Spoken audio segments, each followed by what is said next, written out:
InnerQuest explores various pathways through which you can connect with the infinite wisdom of the universe and apply it to personal, professional, and spiritual growth. This program, featuring accomplished practitioners, educators, and authors, is provided by Infinity Foundation, an innovative center for holistic studies and research. We invite you to share this journey with us. Hello, welcome to InnerQuest. My name is Jay Stone, your host for today, and our guest is Denise Hansard. Welcome, Denise. Hey, Jay, how are you? Thanks for having me today. Well, let me tell the audience a little about you. You call yourself a Southern girl who loves to tell stories. Denise has a master's in counseling, life coaching certification, and 20 years of experience in the corporate world.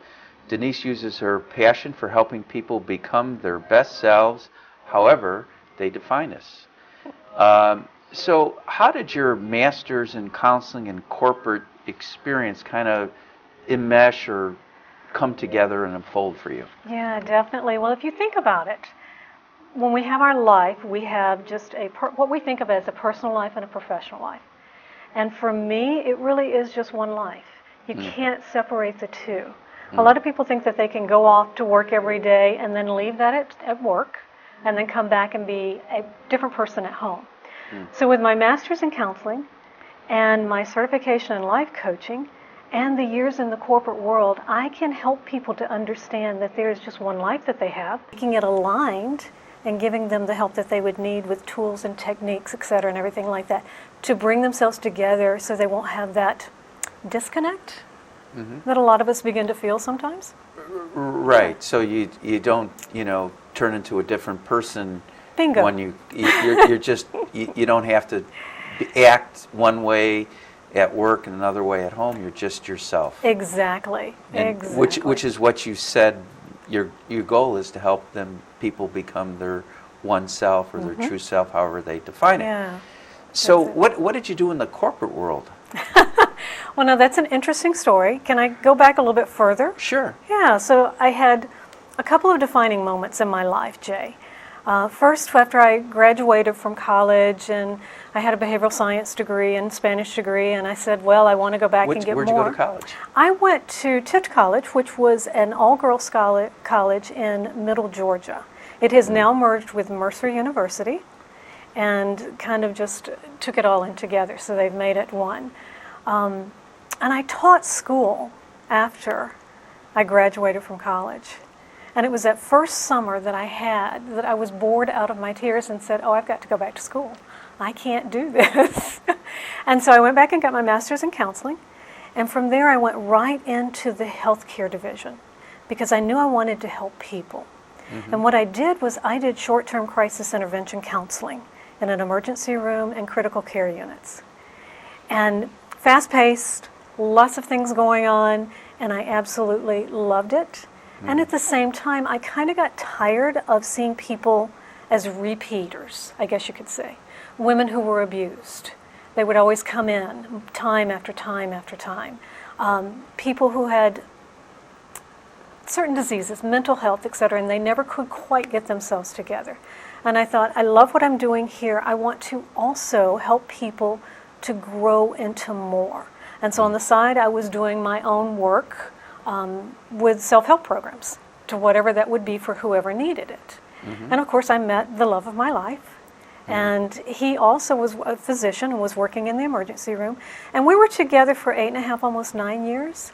And we were working together and pulling practices together and everything. And he had some very devastating moments in his life. And he ended up killing himself. Oh, wow. And it was at that point, thank you. It was at that point that I had to step back and go, I can't help others when I need to help myself. And so I just went into the corporate world. And as I had the communication and behavioral science and counseling degree, I was also good with math. And so I liked numbers. And when the corporate world kind of found out about that, I worked my way into a pricing position. I became an executive person in the pricing department where I would help corporations learn how to price their products for profitability. Sure. Yeah. And so I got into that. I took me- economics. So, There you go. I have a master's in business, so I understand Yes, how yes. important pricing is. You want to maximize your profits. And you want to base it, there's an art and science behind it, because you want to base it off of where customers' buying behaviors and find that sweet spot. And so I did that for about 20 years. And that was what took me, we talked a little bit earlier, but that was what took me from Georgia, where I grew up, to Minnesota, to Pennsylvania, to Texas, and now to Illinois. And it was toward the end of the years that I was working in the corporate world that I became dissatisfied. I felt a void in my life. I felt as if I wasn't being heard or seen or even valued. At one point I had an international position with a company where 40% of the time I was traveling to Asia, to Europe, and hardly Sounds ever... exciting. Always sounds exciting until you wake up and you go, where am I? Yeah. What time is it? Exactly. Is it- What country am I in? Yes, it's 7 in the morning or 7 at night. Exactly. Yeah. Because those are the times that you go, and one time I was in London and then went to Madrid, and from Madrid went to Milan, and had about 3 or 4 hours sleep every night. Never a good thing in the course of a week, Yes. maybe 5 days. Yeah. So yeah, but it was at that point that I was like, okay, so I'm unhappy, I want more, and I kind of worked myself out of a job. The last company I was with, the boss came in and said, Denise, we don't have the fortitude for a pricing department, so we're going to have to let you and your whole department go. And Were you running the I department? was running the department, yes. Yes. I'd come How in. many people were you managing? There were about 5 or 6 people. Yeah. He said, we won't let all of them go, but there's a few we're going to have to let go, and you're one of those. And you know how you get that feeling of, oh my gosh, what's going on in my life? You know, where the blood rushes to your head and you're just kind of almost hyperventilating. And for me, the tears were about to come. And it was a split second that I had this calmness that kind of came over me. And I realized in that moment that I could make a different choice. And I looked at my boss and I said, thank you. Thank you, because this is a blessing in disguise for me. And so that was when I went and got my certification in life coaching. Now, you call your book Suffering in Comfort, How Owning Your Choices Will Set You Free. Yes. Did that experience of being let go led you to writing this book? It did, along with my loved one committing suicide. Because at that time, I had a choice in my life of if I was going to live or not. Well, And so that was a choice that I had. now there's not as much stigma associated with suicide, where it's being discussed more openly. It is. And so, but, back when it happened, I'm sure, did you feel like guilt or shame? Not a lot of guilt, and not really a lot of shame. I felt the devastation, the loss. It would be where I would get up in the morning crying, because I'd wake up at 3 a.m. and cry until I got dressed, got to work, put in my 8 hours, got right out of the building, and then started crying again. It was a total grief. I was like in a body, but looking outside, looking down into my body. Kind of a dissociated It was experience. so disassociated. Yeah. And at that point, I almost took my own life. I was there with the pills and the alcohol and was going to take my own life, and I just almost did. And then I heard this voice going, but what would it do to your family? And I recognized that what I had gone through would be as devastating to them as it was to me. And I didn't want to put them through it. And so I chose to live. And yet, for the longest time, I chose to live in that victimhood state of being a suicide survivor, as opposed to regenerating myself and healing and moving forward. And so it took me a long time before I ever became healed from the loss of my loved one. Now, you call yourself a life architect, and Yes.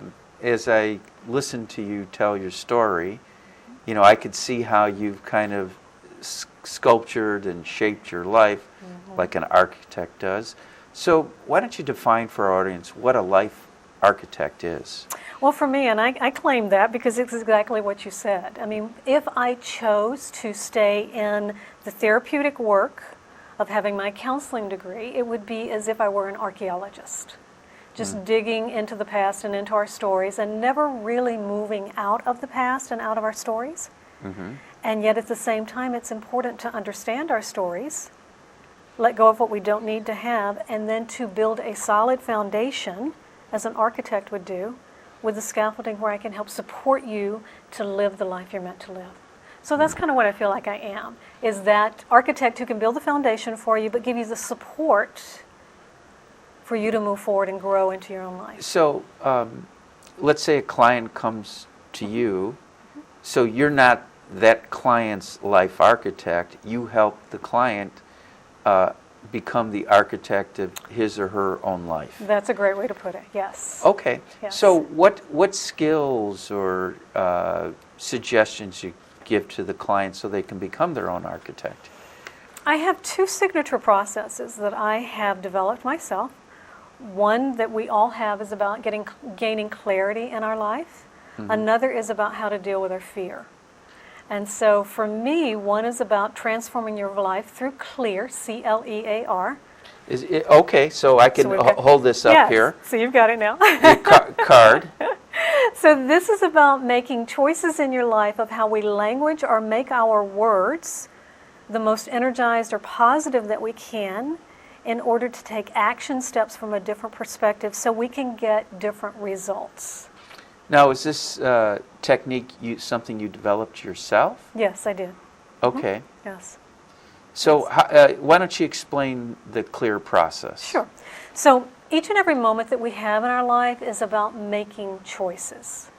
Okay. So we start off with the C, which is we always have a choice. Everything in our life is a choice. Every moment, every thought, every reaction that we have is a choice.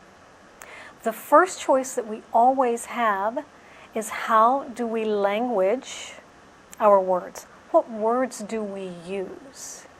Do we make them the most positive that we can, or do we stay in somewhat of a victimhood? So the language kind of reflects our attitude and our mood and our expectations, our beliefs, etc. Exactly, our behaviors, our thought process, our pain that we're coming from, what we were conditioned to say, the typical things. I can't. Well, sometimes people use the volume of their voice or even their tone.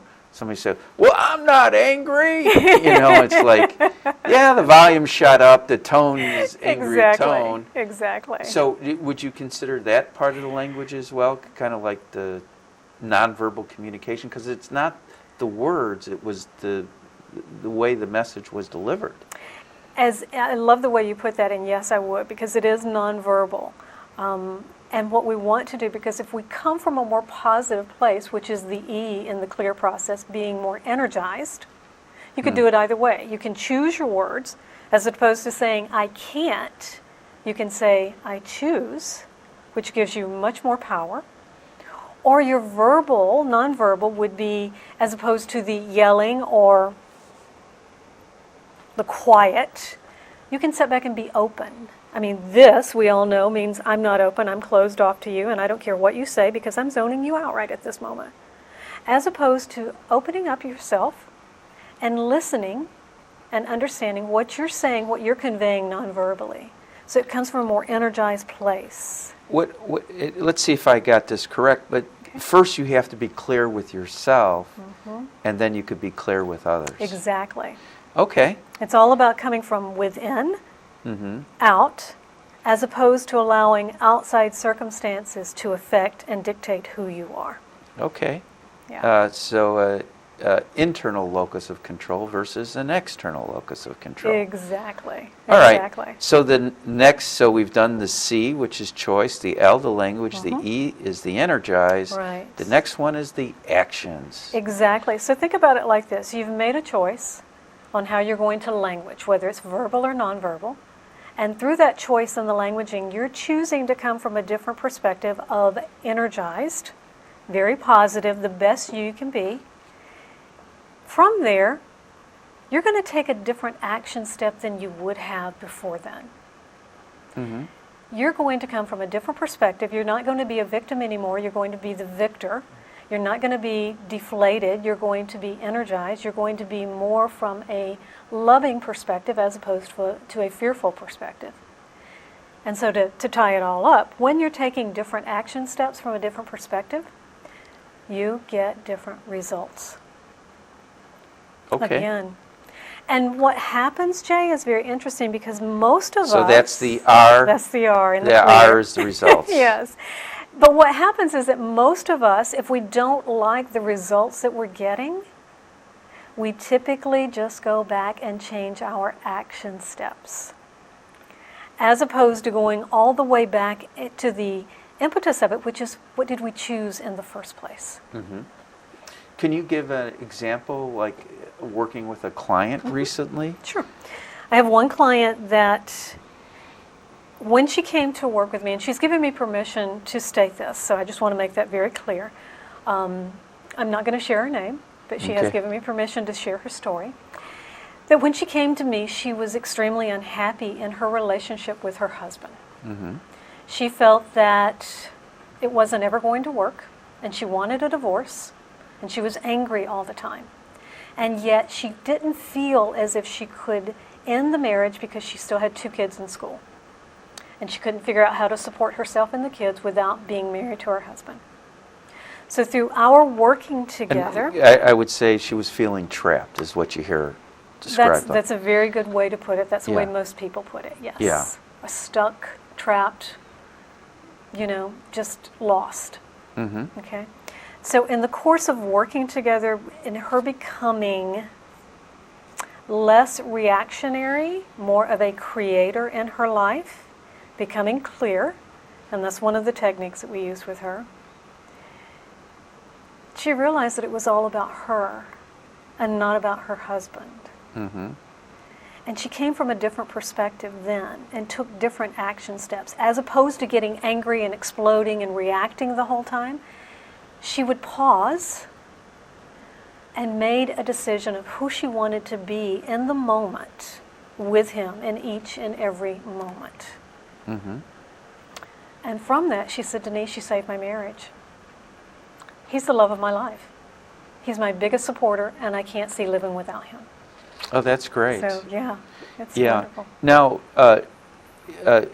when your love of your life took his life, do you think this clear would have helped you back then? If I had had it. But I think the process that I went through trying to find that is what has led me to be able to give that to my clients today. Okay. I know it is. Now, I visited your website and, to prepare for the interview. Yes. I noticed that you said that you work a lot with women. I do, yes. What I find is that I have nothing against men. That's okay. And it really doesn't matter if it's male or female. It's because we all hold masculine and feminine energy. Sure. It's just which one is more prevalent for you. What I find is that if you have more masculine energy, you're very black and white, and dealing with emotions isn't exactly what you want to do. Okay? Just give me, as I have men that come and talk to me, they'll go, just give me one thing, Denise, I need to go do. I'll go do that. And I'll go, yes, but you're not changing your pattern. You're not changing your life. Yeah. It doesn't matter. Let me have that. I'll go do that. And so I'll help them through one step, and then they'll go off and do it, and that'll be it. I've had some men that have stuck with it, and they've peeled back the layers in their life, and yet they're not exactly ready sometimes to go as deep as most women are. And the women that I typically work with are around that 40, 45 age range and up, because it's almost as if they woke up one day feeling trapped, feeling stuck, feeling lost. It's like, I've given to my husband, I've given to my kids, I've given to my job, I've given to all of my family, and I have nothing that I have given to myself, and I don't even know who I am. And I need to find me again. And so do the women that come to you find themselves? I've had a very good success in that, yes.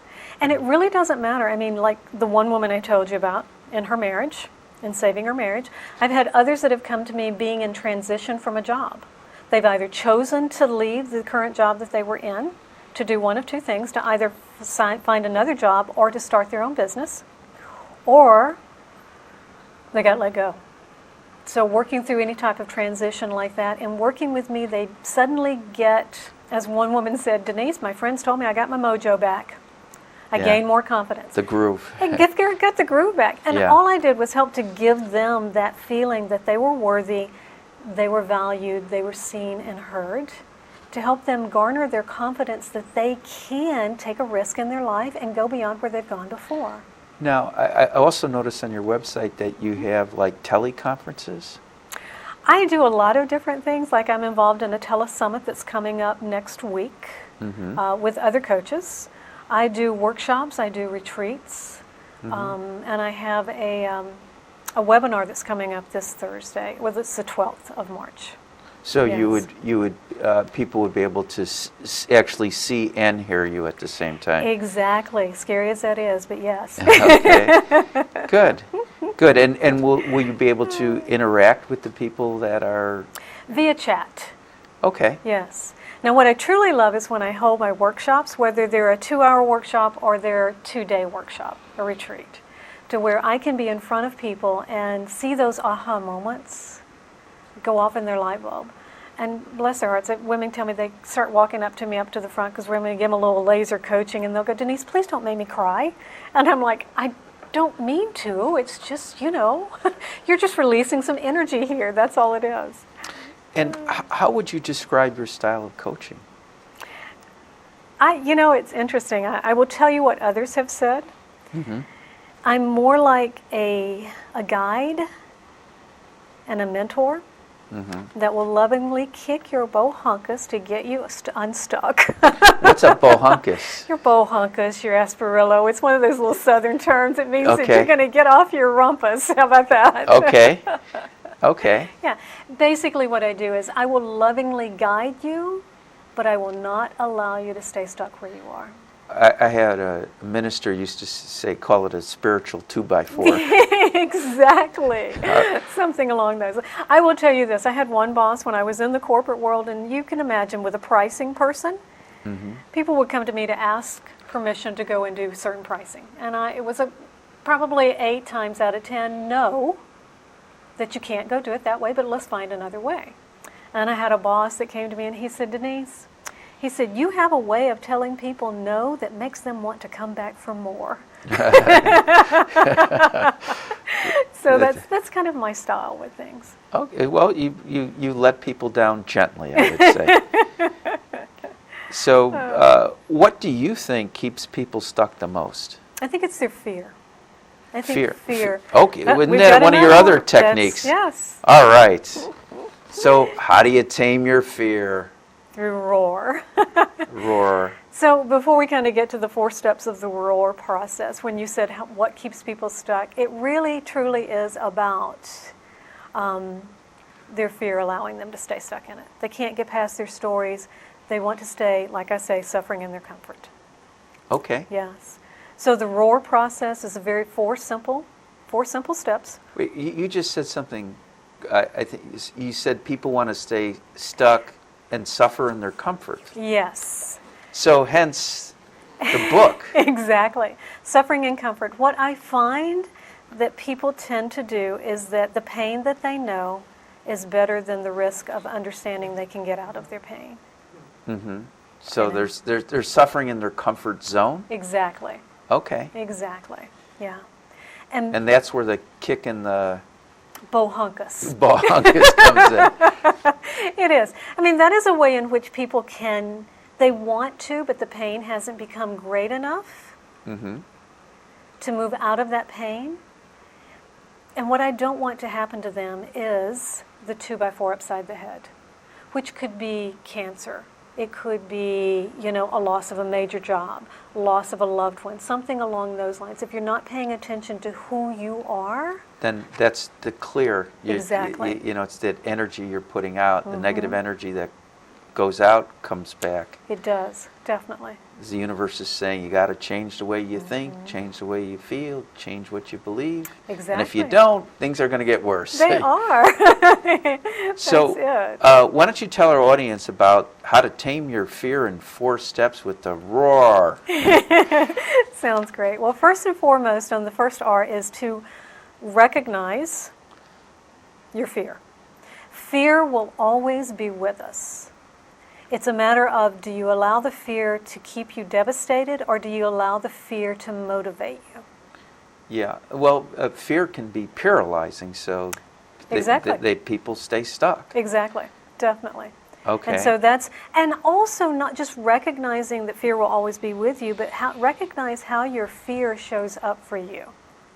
Now, back in those days of the prehistoric days when the saber-toothed tiger might lunge at you and you would get very paralyzed with fear, or it would put you into action and flight, we don't really have that as much these days. But we still have the reaction. We still have the reaction that the we ancient fight-or-flight response. We do. Primitive. We do. So it's either fight, flight, or frozen. Yeah. And the frozen part is when fear shows up for you and you choose to zone out.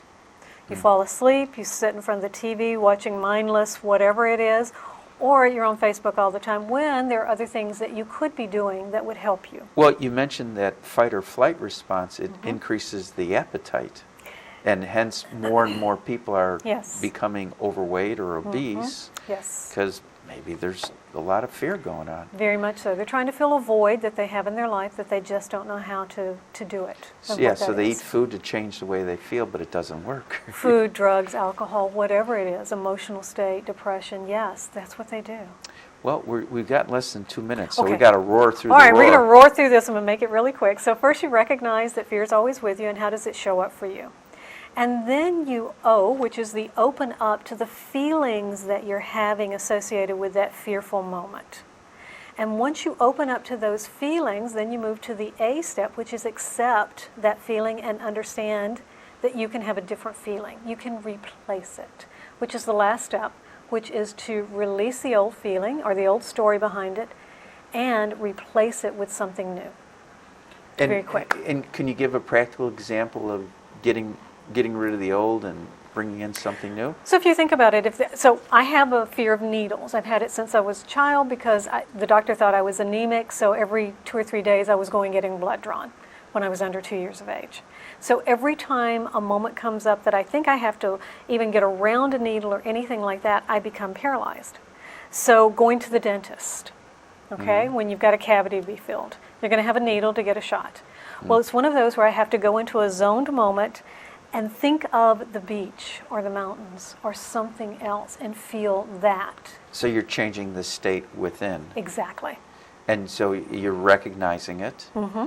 You're open. Mm-hmm. You Yeah. accept a new feeling, then you release and replace. And you have to replace in order for it to stick. All right. I think we're getting the sign to wrap up. So for more information about Denise, the Infinity Foundation, the Inner Quest talk show, stay tuned to the credits at the end. Until next time, wish you good health, good fortune, and good spirits. Denise, it's been a pleasure to meet you. Thank you, Jay, very much.